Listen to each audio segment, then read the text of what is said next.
கோவப்பட்டு ஏதாவது தப்பான டிசிஷனும் எடுக்காத.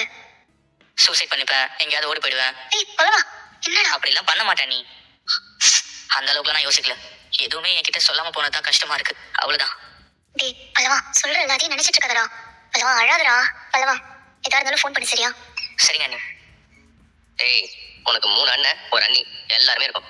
உனக்கு ஏதாவது தப்பா தோணுச்சுன்னா கூட முதல்ல எங்க எல்லாருமே யோசி, புரியுதா? ஏங்க, பல்லவ அம்மா எங்க போயிருப்பாங்க? எதுக்கு இப்படி விட்டுலாம் போகணும்? ஒருவேளை பல்லவன் சொல்ற மாதிரி அதெல்லாம் அந்த வேலையெல்லாம் பார்த்துட்டு போறோம். ராத்திரி நேரத்துல திட்டி சண்டை போட்டு வெளியே அனுப்பலாம் வாய்ப்பே இல்லை. அவங்களா போன மாதிரி தான் இருக்கு.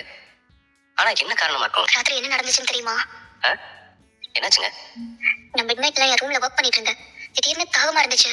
தண்ணி குடிக்கலான்னு கிச்சனுக்கு வந்தா பின் பக்கம் ஒரு ஆள் நின்னுட்டு இருந்தாருங்க. ஆள்?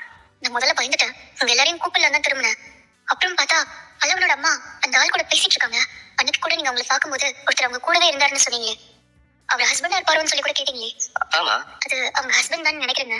அவர் தான் அங்க பேசிட்டு இருந்தாரு. அவர் பேசுறத நான் கேட்டேங்க. பணம் எடுக்காம நான் இங்க இருந்து வெறும் கையோட வந்தா என்ன நீ கூட்டிட்டு போயிடுவியா? நீ படத்தை எடுத்தியா இல்லையா? பணம் எடுக்கிறது அவ்வளவு ஈஸியா? இல்லையா? பணம் எங்க வச்சிருக்காங்கன்னு இப்போதான் எனக்கே தெரிஞ்சு போச்சு. அவங்க எல்லாம் தூங்கினதுக்கு அப்புறம் எடுக்கலாம்னு தான் நான் வெயிட் பண்ணிட்டு இருக்கேன். இங்கே இரு, நான் போய் பணத்தை எடுத்துட்டு வரேன். அப்புறம் 2 பேரும் ஒண்ணாவே கிளம்பிடுவோம். அவங்க நம்ம வீட்டுக்கு வந்ததே பணத்தை திருடிட்டு போகதான். நிஜமா இதெல்லாம் நடந்துச்சாங்க? ஆமாங்க. அப்போ நீங்க அவங்க பாக்கலன்னா அவங்க பணத்தை எடுத்து ஓடிப்பாங்க. ஆமாங்க. நல்ல வேலைங்க.